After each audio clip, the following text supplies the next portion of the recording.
다 함께 인사 나누시겠습니다. 여호와의 선하심을 확신하기에 잘 되고 있습니다. 하나님께서 새롭게 시작한 한 해 우리 가운데 소망을 더하셔서 잘 되게 하신 은혜가 반드시 우리 가운데 임할 줄 믿습니다. 우리는 올 한 해 축복의 사람으로 살아가는 신앙 공동체라는 주제를 따라 축복의 사람으로 세워지기를 꿈꾸며 믿음의 경주를 달려가고 있습니다. 이를 위해 1월 한 달 동안은 축복의 사람이라는 주제의 말씀을 통해 함께 은혜를 나누고 있습니다. 첫 번째 주에는 축복의 사람은 그 축복의 대상을 가리지 않는 자인데, 그렇게 대상을 가리지 아니하고 축복할 때 하나님께서 우리가 나눈 축복보다 더 좋은 것으로, 더 큰 것으로 우리 가운데 갚아주신다라는 사실을 함께 살펴보며 은혜를 나누었습니다. 오늘은 축복의 사람으로 기록된 예수님의 제자들의 모습, 특별히 70명의 사도들의 모습을 통해 축복의 사람은 어떤 믿음의 자세를 가져야 하는지 우리 함께 살펴보며 은혜를 더해 가고자 합니다. 우리가 누군가를 축복하고자 할 때 가장 먼저 드는 생각은 기쁘고 즐거움보다는 두렵고 떨리는 마음을 가질 때가 많습니다. 그 첫 번째는 우리가 축복한 대로 이루어지지 않으면 어떻게 하나 하는 생각이 우리를 두렵게 만들고요. 두 번째는 우리가 축복했지만 그들이 그 축복한 것을 받아들이지 않고 거절하면 어떻게 하나 하는 두려움이, 염려가 우리 가운데 먼저 다가오곤 합니다. 이와 같은 두려움이 누군가를 축복하려고 하는 우리를 주춤하게 만들기까지도 합니다. 하지만 우리는 진짜 축복의 사람이 되기를 원한다면 이와 같은 두려움들이 우리 가운데서 떠나가고 그 두려움을 이기는 자가 되기를 간절히 원합니다. 아니, 이것들은 중요한 것이 아니요, 아무 상관없다라는 고백을 할 수 있어야 합니다. 우리가 축복한 내용이 이루어지지 않는다 할지라도 상관없을 뿐만 아니라 우리가 전한 축복을 거절하고 거부한다 할지라도 상관없는 일이기 때문입니다. 왜냐하면 그 축복대로 이루어지는 것은 내 책임이 아니라 그 축복하라 명하신 하나님이 책임져 주신 부분이고요. 또한 받아들이지 않음으로 말미암아 그 복을 받아 누리지 못하는 것은 우리의 책임이 아니라 그 축복을 받아들이지 않는 자의 책임이기 때문입니다. 우리가 전한 복음을 그러므로 받아들이든지 받아들이지 않든지, 아니면 그대로 되어질까 되어지지 않을까 염려하기보다는 그냥 축복하는 자로 서 있기를 원합니다. 이것이 하나님께서 축복의 사람으로 우리를 세우신 사명이요 또 방법이기 때문입니다. 우리가 가져야 할 믿음의 자세라는 거죠. 이를 위하여 우리가 보냄을 받았기 때문입니다. 이와 같은 사실을 예수님은 오늘 본문을 통해 우리에게 분명하게 말씀하고 계십니다. 먼저 예수님은 오늘 제자들을 따로 세우시고 보내셨다, 그렇게 말씀하십니다. 1절 말씀을 좀 함께 읽어볼까요? 1절 말씀 이렇게 말씀합니다. 그 후에 주께서 따로 70인을 세우사 친히 가시려는 각 동네와 각 지역으로 둘씩 앞서 보내시며 아멘, 이렇게 말씀합니다. 수많은 제자들 가운데서 70인을 따로 세우셨다라는 겁니다. 그리고 친히 가시려고 하는 그곳에 제자들을 먼저 보내셨다, 이렇게 말씀하고 계십니다. 왜 따로 세우셨고 그들을 보내셨을까요? 그 이유를 알 수 있는 표현이 바로 본문이 이야기하는 세우다라는 단어에서 그 의미를 찾아볼 수 있습니다. 세우사라는 단어는 보통 임명하다라는 단어로 번역하고 있는데요. 이 말의 본래의 출발점에는 전시하다라는 의미도 갖고 있습니다. 왜냐하면 이는 뭐뭐 위에라는 뜻을 가진 아나라고 하는 헬라어요, 전시하다, 보여주다라는 뜻을 가지고 있는 데미크니오라고 하는 단어의 합성어이기 때문입니다. 그러니까 뭐뭐 위에 보여주다, 이런 뜻이 되어지는 거죠. 결국 누군가에게 보여주기 위해 전시해 놓은 존재들이 바로 예수님의 70사도였다라는 겁니다. 달리 표현한다면 마치 구경하는 집으로 우리를, 제자들을 세우시고 전시하셨다, 이렇게 말씀하고 계신 겁니다. 새로운 아파트나 빌라를 지으면 분양할 때 사람들이 그 새로 지은 집이 너무 좋은 것을 보고 구매하고 분양받기를 원하는 마음을 갖게 하려고 구경하는 집을 전시하곤 합니다. 그러면 그렇게 전시한다라고 하는 것은 나쁜 제품을 전시하지는 않는다라는 거죠. 아주 좋은 제품을, 누가 봐도 좋은, 혹할 수 있는 그런 모습의 제품을 전시하게 되어 있는 겁니다. 이처럼 예수님은 우리를 통해 세상에 보여주고 싶으신 것이 있었다라는 뜻입니다. 여기서 중요한 지점이 있는데요, 내가 어떻게 보일까가 중요한 게 아니라는 겁니다. 하나님께서, 예수 그리스도께서 우리를 통해, 제자된 우리를 통해 세상 가운데 보여주고 싶으신 모습이 있었다라는 겁니다. 이 일을 위해 70사도를 세우셨고 나를 세우셨다라고 말씀하고 계십니다. 이렇게 고백할 수밖에 없는 이유는 우리가 스스로 간 것이 아니라 보냄을 받았기 때문입니다. 본문은 내가 가고 싶은 곳에 보냄을 받은 것이 아니라 예수 그리스도께서 가고자 하시는 곳에 제자들을 먼저 보내셨다라고 분명하게 말씀하고 있습니다. 그러므로 우리는 예수님께서 우리를 통해 세상 가운데 보여주고 싶어 하신 것에 집중하면 됩니다. 우리가 하고 싶은 것을 위해 제자로 세움을 받은 것이 아니라는 겁니다. 예수님께서 우리를 통해 세상에 보여주고 싶어 하시는 것이 있기에 그 목적을 이루기 위해 우리가 세우심을 받았고 또 보냄을 받았다는 사실만 기억하면 된다라는 겁니다. 이 사실을 기억할 때 저와 여러분은 참 축복의 사람이 되는 놀라운 역사를 이루게 될 줄 믿습니다. 이에 보내심을 받은 우리는 보내신 장소와 그 대상을 가려서는 안 됩니다. 내가 가고 싶어 가는 것이 아니라, 내가 보여주고 싶은 것을 보여주는 것이 아니라 예수님께서 가기를 원하시는 곳에 우리를 보내셨고요, 예수님이 보여주고 싶은 것이 있었기에 우리를 세우신, 또 그곳에 보내셨기 때문입니다. 그런데도 우리는 가야 할 곳과 가고 싶은 곳을 내가 정하려고 할 때가 참 많이 있습니다.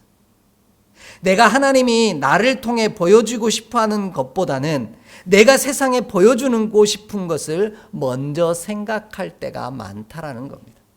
그러다 보니 우리는 축복의 사람이 되기보다는 오히려 환난을 만나게 되어지고 고통의 자리에, 때로는 저주하는 자리에 서게 되는 안타까운 상황들을 만나게 될 때가 있더라는 겁니다. 그런 사람이 성경에도 있습니다. 바로 요나라고 하는 믿음의 사람입니다. 우리 말씀을 좀 찾아 읽겠습니다. 요나 1장 1절로 3절의 말씀입니다. 요나서 1장 1절로 3절의 말씀입니다. 함께 읽겠습니다.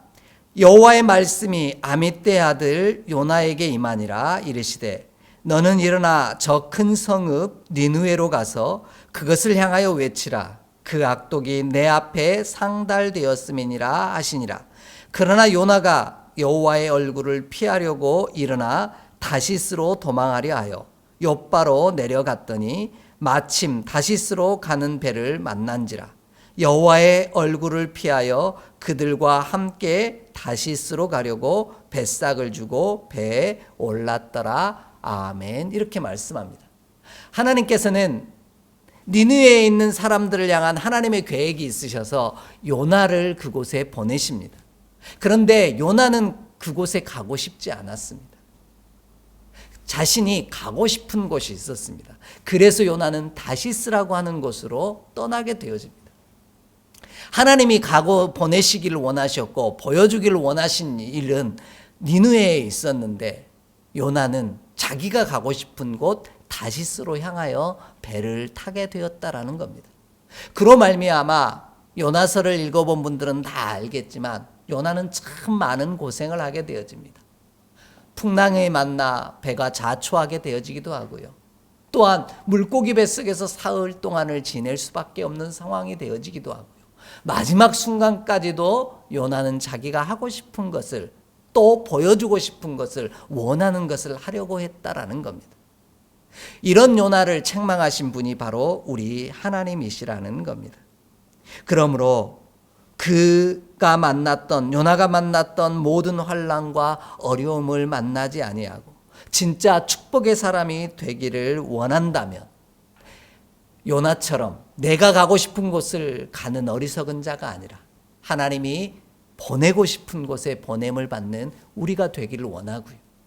내가 보여주고 싶은 것을 보여주려고 하는 자가 아니라 하나님이 우리를 통해 전시하고 보여주고 싶어 하시는 것을 나타내는 믿음의 사람으로 살기를 간절히 원합니다. 이것이 나를 세우시고 보내시는 예수님께서 친히 우리를 통해 축복의 사람으로 살게 하신 방법입니다.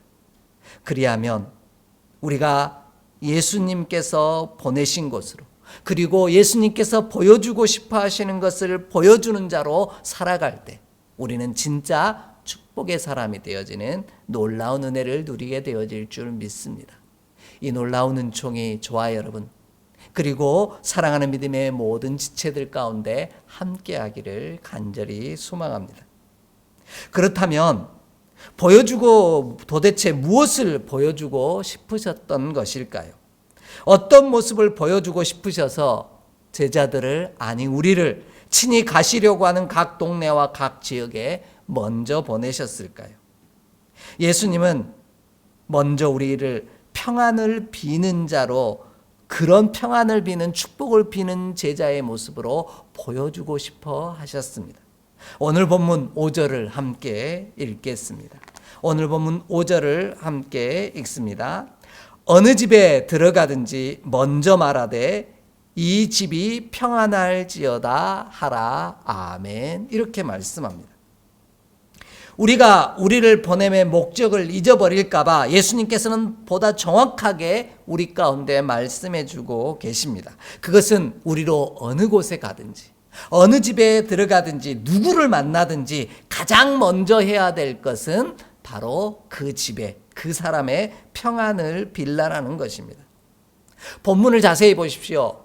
예수님께서 제자들을 보내시면서 전도하라고 말씀하신 표현이 없습니다. 가서 평안을 빌라고 말씀하셨다라는 겁니다. 결국 우리는 평안을 빌기 위해 보냄받은 자라는 뜻입니다. 달리 표현하면 축복하기 위하여 보냄을 받은 자라는 의미이기도 합니다. 우리를 통하여 예수님의 제자는 어떤 사람이냐? 바로 평안을 비는 자요, 축복을 비는 자의 모습이다라는 사실을 세상 가운데 드러내 보여주시고자, 나타내 보여주고 싶으셔서 우리를 제자로 세우셨다라는 겁니다. 우리가 알고 있는 이 평안이라고 하는 단어는 에이레네라고 하는 단어인데요, 평안, 번영, 또한 하나됨이라고 하는 단어로 번역하고 있습니다. 결국 평안이 곧 축복이 되어진다라는 말이죠. 이 일을 위하여 예수님은 제자들을 부르셨고 세우셨습니다. 그리고 우리를 통해 보여주시려고 친히 파송하셨다라고 말씀합니다. 그러므로 우리는 어느 곳에 가든지 누구를 만나든지 예수 그리스도의 제자이기에, 아니 축복의 사람이기에 그들을 향하여 평안을 비는 자가 되기를 원합니다. 오늘 본문이 말하는 것처럼 예수님은 우리가 처한 상황이 쉽지 않을 거라는 말씀을 하고 있습니다. 마치 어린 양을 이리 가운데 보내는 것과 같다라고 말씀하고 계십니다. 그런 어려운 상황 속에서도 우리가 만나는 이들에게 평안을 빌며 축복을 비는 자의 모습으로 나타나기를, 보여지기를 우리 하나님은 원하셨다라는 겁니다. 이것이 쉽지 않은 상황 속에서 평안을 비는 제자의 모습으로, 축복을 비는 자의 모습으로 우리가 나타나고 보여지기를 원하시는 하나님의 바람이 담겨 있습니다. 그러므로 우리는 어렵고 힘든 형편이지만 우리가 가는 곳마다 평안을 빌며 축복하는 자가 되기를 원합니다. 그리하여 예수님께서 우리를 통해 세상 가운데 보여주고 싶어 하신 축복의 사람의 모습을 온전히 보여주는 믿음의 사람 되기를 간절히 원합니다. 그리할 때 우리는 주께서 선택하시고 세우시고 보내신 참 제자가 되어지는 74도가 되어지는 놀라운 은혜를 누리게 되어질 줄 믿습니다. 본문에서 중요한 점은요, 어느 집에 들어가든지 먼저 해야 할 것이 있다라는 겁니다.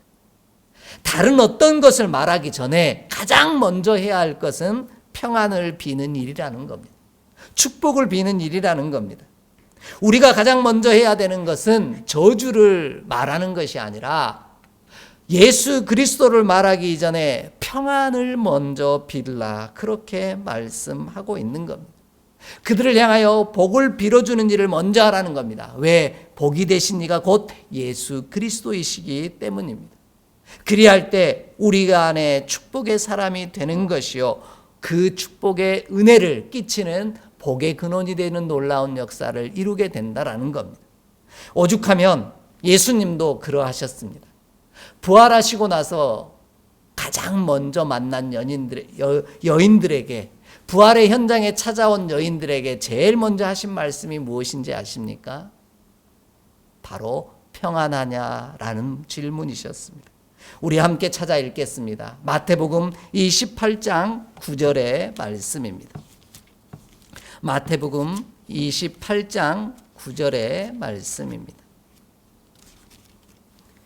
함께 읽겠습니다. 예수께서 그들을 만나 이르시되 평안하냐 하시거늘 여자들이 나아가 그 발을 붙잡고 경배하니 아멘. 부활하신 예수님께서 그 부활의 놀라운 역사를 경험한 여인들에게 가장 먼저 하신 이야기가 거봐 내 말대로 내가 부활했지라는 이런 말씀을 하신 게 아니라는 겁니다. 너희가 평안하냐라고 가장 먼저 물으셨다라는 겁니다. 그 여인들에게 복을 빌어주신 거죠. 오늘 그러기에 저와 여러분도 만나는 모든 이들에게 가장 먼저 해야 할 것, 그들의 평안을 빌어주는 사람, 그들의 복을 빌어주는 믿음의 사람 되기를 간절히 원합니다. 누군가의 평안을 구하는 자는 곧 사랑하는 자입니다. 사랑하는 자는 그러기에 형통하다, 이렇게 말씀하십니다. 그러므로 우리는 예수님께서 보내시며 가장 먼저 평안을 빌라 하셨으니 마지못해 평안을 비는 자가 아니라 그들을 사랑하기에 그들을 향하여 평안을 비는 자가 되기를 원합니다.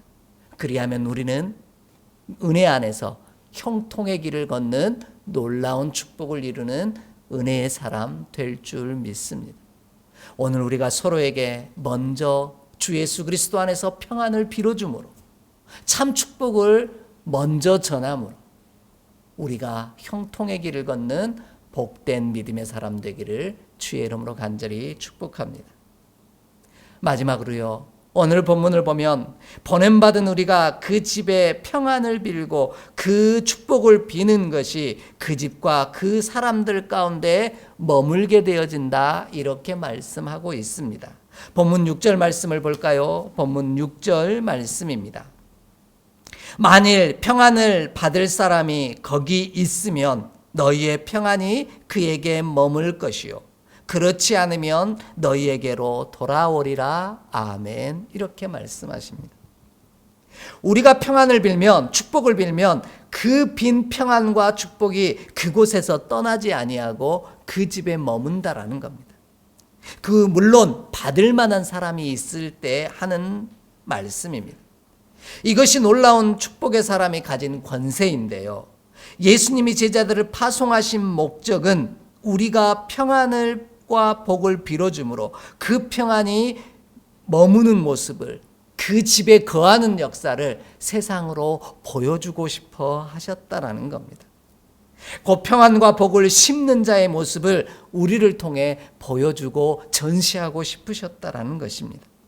바라고 원하는 것은 우리로 인하여 축복이 머물게 하는 자가 되기를 원합니다. 평안이 머문다라는 말은 곧 둥지를 틀고 앉아 떠나지 않는다라는 뜻입니다. 이것이 앞에 이야기 드린 것처럼 축복하는 사람의 권세인데요. 우리가 그 집에 그 사람의 평안을 빌고 복을 빌면, 그 복을 은혜로 받으면, 아멘으로 영접하며 받으면 그곳에 하나님의 평안과 복이 둥지를 틀고 뿌리를 내리고 열매를 맺게 되어지는 놀라운 역사를 이룬다. 그렇게 말씀하고 있는 겁니다.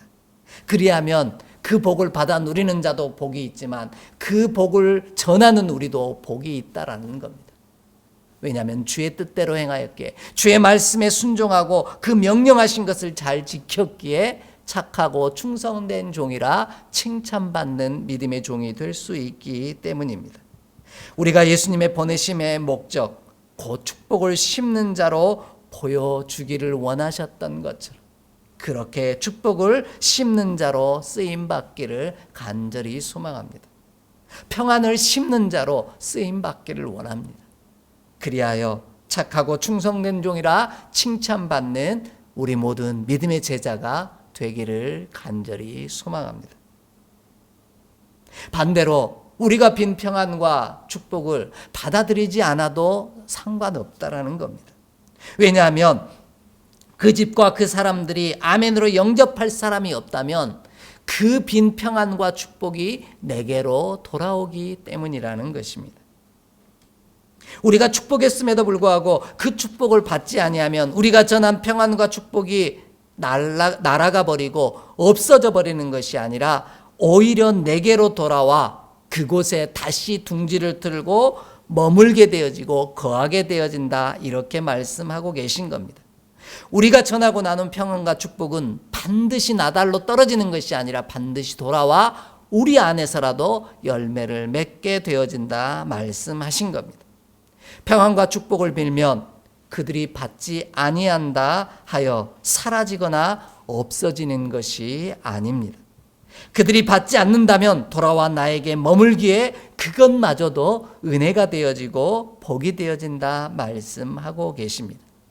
이처럼 우리가 평안과 복을 비는 일은 절대로 손해나는 일이 없다는 사실을 기억하는 우리가 되기를 원합니다. 어떻게든 역사하는 능력이 있으며 놀라운 일들이 우리가 빈 평안과 축복으로 인하여 나타난다는 사실을 반드시 기억하기를 원합니다. 그리하여 축복하는 자에게는 손해나는 것이 하나도 없음을 알기에 언제나 평안과 복을 비는 자로 쓰임받는 우리 모두가 되기를 간절히 소망합니다.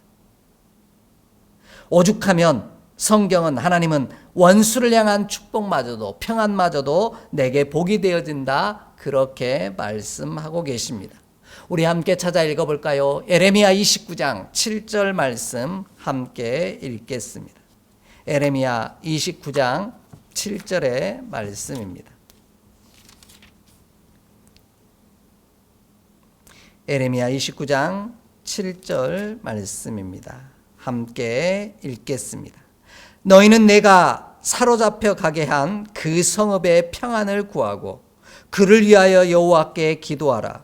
이는 그 성읍이 평안함으로 너희도 평안할 것임이라. 아멘. 이렇게 말씀합니다. 아니 내가 사로잡혀 갔는데 그 포로된 나라에서 나를 잡아간 그들을 위해 평안을 빌라. 이렇게 말씀하고 계셔요. 그러면 그들이 평안해짐으로 말미암아 내가 평안해지는 놀라운 은혜를 누리게 되어진다. 이렇게 말씀하고 계신 겁니다. 하나님은 포로로 끌려간 곳에서도 그들을 위하여 평안을 빌라는 것입니다. 그리하면 그 빈 그들의 평안이 우리에게 또 다른 은혜로 또 다른 긍휼과 자비로 임하게 되어진다 말씀하고 계십니다. 이에 우리는 어떻게든 평안을 빌며 축복을 비는 자가 되기를 원합니다. 그리할 때 하나님께서 우리로 말미암아 반드시 그 빈 평안과 축복이 열매 맺게 하실 거고 그 손해나는 것이 없도록 하나님께서 반드시 역사하는 은총으로 모든 것들을 바꿔 가시는 귀한 역사를 경험하게 하실 줄 믿습니다. 이 놀라운 은총이 저와 여러분 그리고 사랑하는 믿음의 후손들의 삶 가운데 가득하기를 간절히 원합니다. 정리해 보면요, 우리가 축복할 때, 우리가 평안을 빌 때 그 평안과 축복을 기쁨으로 영접하면 우리가 예수님의 명령을 지켰기에 그 평안과 축복이 그 가운데 머물므로 그들도 복이 되어지고 우리는 예수님의 명령을 행하였기에 순종하였기에 칭찬받는 제자가 되는 길이요, 우리가 그들이 축복할 때 그 축복을 기쁨으로 영접하지 아니한다면 그 빈 평안과 그 축복이 전하는 우리에게 돌아오는 것이기에 이 또한 손해나는 것이 하나도 없다라는 겁니다. 그러므로 우리가 축복하는 자로 사는 것이 어떻게든 복을 누리는 방법이요, 절대로 손해나지 않는 일임을 반드시 기억하는 우리가 되기를 원합니다. 내가 주의 평안을 받고 복을 받아 누리는 것, 그것은 내가 먼저 어느 집에 가든지 누구를 만나든지 예수님이 보여주고 싶어 하셨던 것처럼 그들의 평안을 빌며 축복을 비는 자로 쓰임 받기를 원합니다. 이것이 내가 축복을 받는 비결이요, 예수님이 친히 세우실 거룩한 제자가 되는 비결임을 결코 잊지 않는 우리가 되기를 원합니다. 이것이 바로 축복의 근원이 되는 원리임을 반드시 깨달아 아는 우리 모두가 되기를 원합니다. 어차피 손해날 것이 하나도 없다면 저주하기보다는 평안을 빌며 축복하는 자로 쓰임받는 우리 모두가 되기를 간절히 소망합니다. 그리하여 참 복의 사람으로 참 예수 그리스도께서 세우신 보여주고 싶어 하셨던 제자로 쓰임받는 우리 모두가 될 줄 확신합니다. 이 은총이 저와 여러분 그리고 믿음의 후손들의 삶에 영원하기를 주의 이름으로 간절히 축복합니다. 기도하겠습니다. 하나님, 우리를 세상 가운데 예수 그리스도의 제자로 친히 보여주고 싶어 하신 놀라운 은혜로 세우셨음을 감사합니다. 가는 곳마다 만나는 이마다 그들의 평안을 빌며 축복을 비는 자가 되게 하시사 예수님께서 친히 보여주고 싶어 하셨던 제자의 모습을 나타내는 믿음의 종이 되게 하여 주시옵소서. 그리하여 하나도 손해나는 것 없게 하시옵시고 모든 것이 아름다운 열매로 맺혀지게 하시며 또한 우리 가운데 풍성히 나눠지는 귀한 복을 누리게 하여 주시옵소서. 그리하여 우리의 삶이 참 복의 사람 되게 하실 줄 믿사오고 우리 주 예수 그리스도의 이름으로 축복하며 기도하옵나이다. 아멘.